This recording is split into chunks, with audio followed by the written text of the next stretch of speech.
สวัสดีจ้าเพื่อนๆจ้าวันนี้กับย่ายน้องจะพาเพื่อนๆจะมาพบกับพิธีการสู่ขวัญนาคของชาวอีสานเฮาเลยจ้าเชิญรับชมรับฟังไปน้ำกันเนาะจ้าเนาะ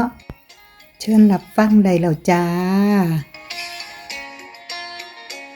อินนาสัตตาเนนะทามิโกทังนาภิโกเจตามาอินนาสัตตาเนนะทามิธรรมังนาภิโกเจตามาอินนาสัตตาเนนะทามิสังฆังนาภิโกเจตามาอะระหังสัมมาสัมพุทโธภะคะวาพุทธังภะคะวันตังอะภิวาเทมิสวากขาโตภะคะวตาธัมโมธัมมังนัมมัสสามิสุปฏิปันโนภะคะวะโตสาวกสังโฆสังฆังนามามิ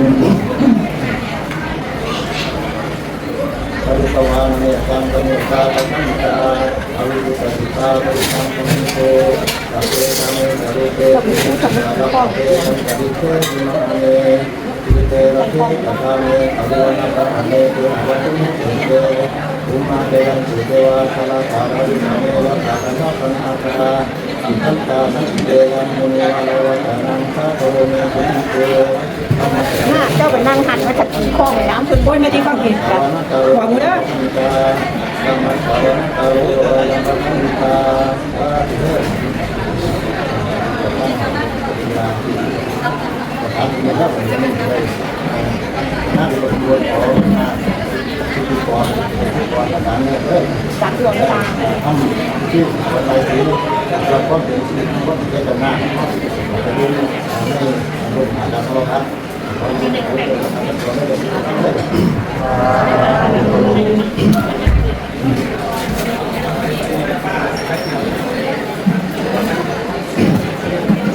นะโมตัสสะภะคะวะโตอะระหะโตสัมมาสัมพุทธัสสะนะโมตัสสะภะคะวะโตอะระหะโตสัมมาสัมพุทธัสสะนะโมตัสสะภะคะวะโตอะระหะโตสัมมาสัมพุทธัสสะ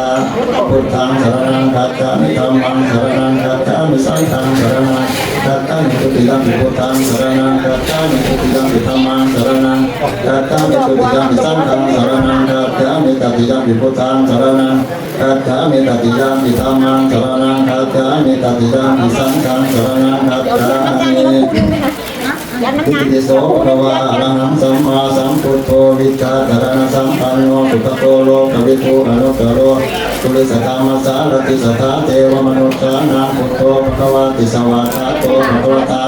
ธัมโมสัมเจติโกอาการิโกเอหิปัสสิโกโอปัญญิโก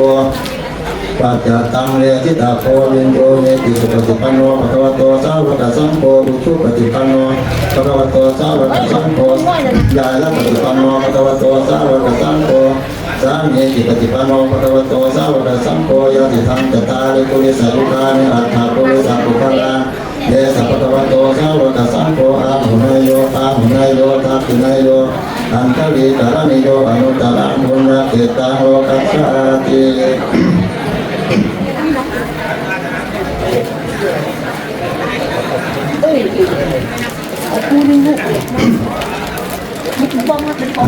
สีสิทธิเทยมังคลานาคีสวัสดีนัมโมขอให้หมดหายหนีอันตรายนาคีให้รวมเก็บความหายสูญหนีก็เข็นผีวินาศบริษัทนิไกพุทธไปคุ้มแก่เทชาภูมานคำบันดาลพันธีก็ให้หุบเตนีสังฆติภูหายเตจะไงภูเข็นยาให้เป็นอันตรายสัตว์สิ่งผู้หายยิงเทียมตนใจกังวลเดือดร้อนทรัพย์พระกรให้เสียทับแค่ในมือนี้วันนี้ก็ขาดถึงมีคลองนกครับมีคลองสาม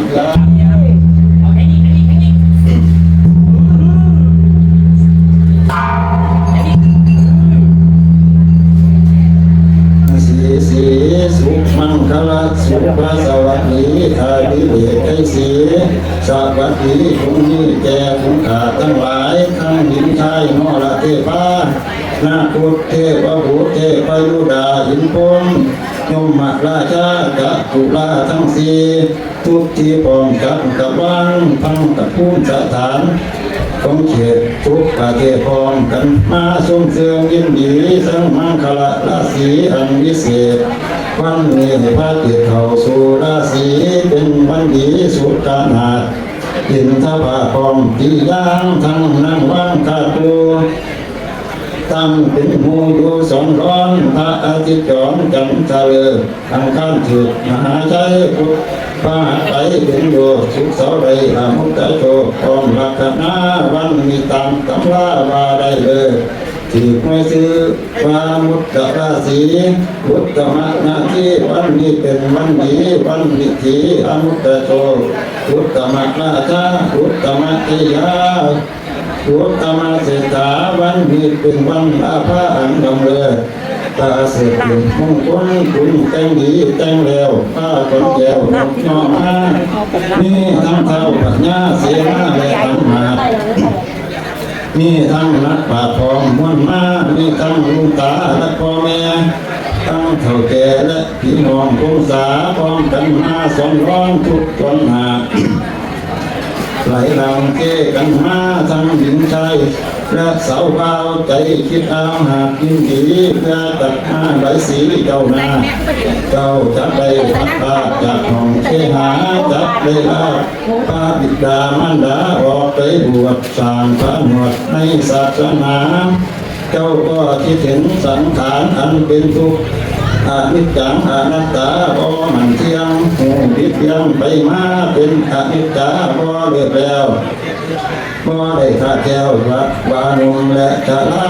ก็คงเกิด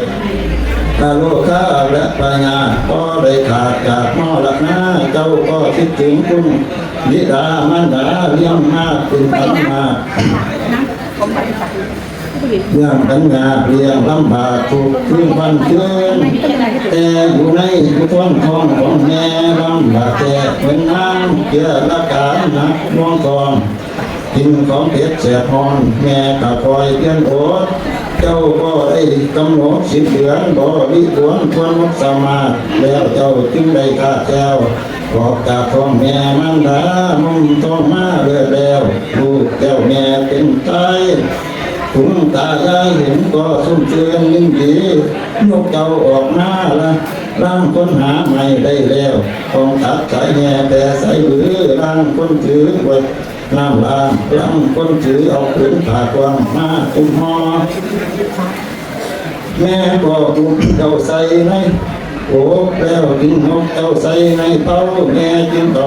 ก่อนวันละสามคาแม่ก็อาบน้ำให้วันละสามทีแม่เจ้าก็ทักสีและลูกไปแม่ก็เอาใจใส่ทุกคำเศร้าก็นี่กาอันว่าถึงฤดูปีไม่มาหอดแล้วว่าแต่มองเสียงดังแม่ก็หุ่นเจ้าใส่ในโลกแม่ก็มุดเจ้าใส่ในหูแม่ก็อุ่นสาสูมากินน้องแม่ก็ต้องผูกลูกแก้วตั้งหัวเรียงใหญ่แล้วถ้ารู้เจ้าได้ถึงเขาเฉดเต้าผีบริบวนบนคักแม่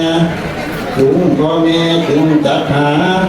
บอกศรัทธาถึงญาติพี่น้องตามพวกพ้องและมิตรสหายบางของศรัทธาหลายได้เสียสาดเป็นผ้าอาบและเตียงนอนบางของมีศรัทธาได้ผ้าจีวรและผ้าบาทบางของใดผ้าบาททั้งใจด้วยใจใสสุดขนาดบางของใดบาทและผ้าสบู่บางของใดถุงและน้ำเต้าได้แม่เต้าและขั้นตาละปาดนี่ตัดเล็บและกองเข็มดินสอเป็นเครื่องบอฐานประดับและเครื่องบริฐานบริโภคบางของใดเพื่อโตกและทันทีเทพจาระดีอันคงกากับทั้งเสียศาสตร์อาสนาน้อมนำหน้ากองมนและเกิดต้องมากระโหลกน้ำมีตาเต็บและแต่ว่า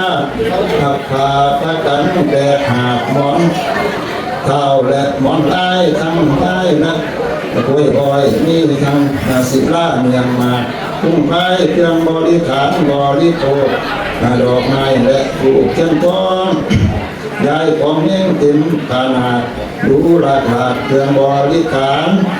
เป็นของเจตนาทางอันทำยิงเพื่ออยากเห็นแก้วหนายิ่งเมตไตขอได้ตัวละไม่อยู่ในโลกขอให้คนจากโศกโศกาขอให้ได้บังเกิดพุทธิตาอันลำเลิศเรื่องแก้วเกิดยอดในละปานเป็นที่สุขสำราญเรื่องเด็กขอให้คนจากเกตเวทนาอยู่สัพวัตถิจัตตาโลธรรมวัฏตั้งเกตปัตตานที่อายุวันนะสุขภาละอโลกะตวนหาปฏิปันตวนหัวอธิปติยะตวนเกตดวงเสด็จเข้ามาอักษายังคันธสังการยังเจ้าตาตัวเท่าหาพันภาษาขอขาดถึงที่พ่อแล้ว พ่อทำเอง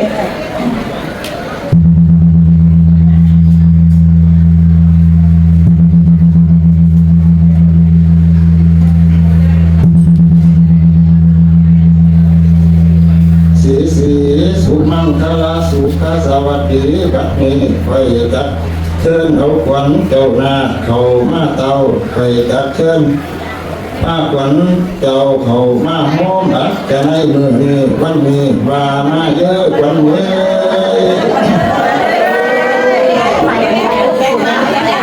ขวัญหัวหากเจ้าอยู่วันเลิกน้ำฟ้า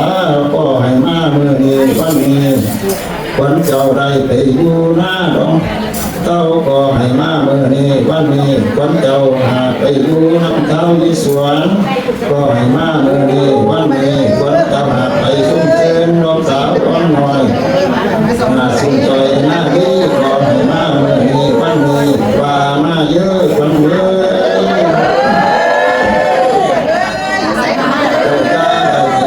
จะมีใจแก้วขันแก้วแก้วดูผู้หา